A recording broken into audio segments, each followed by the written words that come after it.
going to attempt to get some in-car footage, just driving around, give you an idea of the drivability with nobody else to help me. So I'm by myself here, so pardon the shakiness and misguided camera angle, but with tailpipes, this is about as normal as the car is. It's not very loud. The 331 gears, it's got a pretty good cruising RPM. I'll give you a demonstration of the vibration I mentioned in the email. Right around 1800 RPM or so in fourth. I think the downpipe or some part of the kit, when the engine torques, I think it torques against the frame a little bit and causes just a little vibration. If you really give it a lot of gas, like in fourth, around that RPM range, it gets pretty loud. I'll give you a little bit of it right here. Actually, it didn't take long. It cleared out pretty quickly. Has good vacuum when you're driving around. It's 18 to 16 inches of mercury, which is pretty good.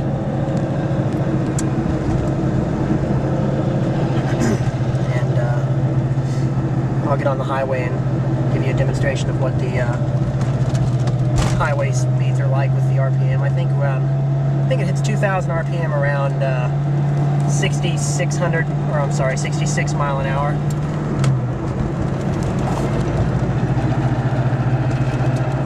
The power windows work pretty well. Broken down pretty quickly. The driver's side is about the same. I think it needs lubricated on the inside. It has a slight squeak when you roll it, but it rolls up just fine. Cruise works. The AC works if it's charged. It needs charge. It has a slow, I think it has a slow leak in an O-ring somewhere. The rear defrost works. The heat still blows good. Stereo's missing the ring. I don't even know where I can buy one. It's an old Kenwood Exelon from like '98, but has a 4-channel amp and Polk audio speakers, so it has pretty good sound. It has the RCAs and the power wire ran for subs and a subwoofer amp, but that's not in the car anymore.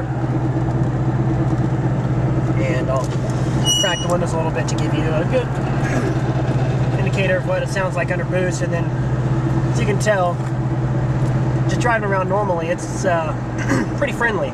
It's not stubborn.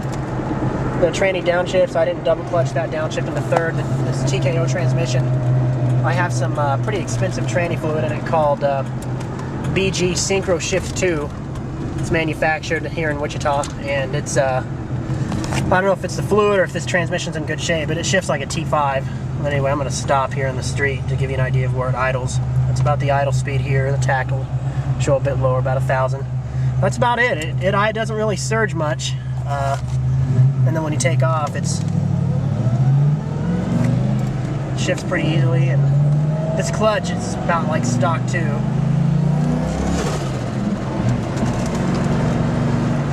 So that was just a little boost, maybe a pound or two in first gear.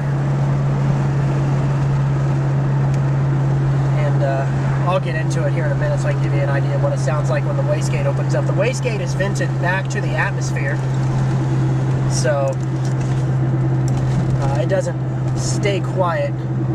For a couple $100 you can have the wastegate relocated and have a pipe routed back to the downpipe if you wanted to keep it quieter, but it's not that bad. It just opens up and kind of sounds cool, I guess. And I'll be doing an acceleration demonstration.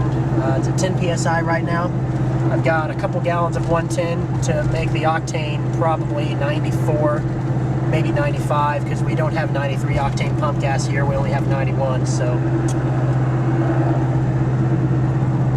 acceleration. This is from a second gear roll. I'm going to try to do this without getting in a wreck because I'm doing this with a camera in my hand. Okay, give me a second. Third gear. This is the 331s. The more of a load you can put on a turbo, the better off it is. So this third gear roll about 3,000 RPM. It's going to drive it to about the top of third. I shift around 55.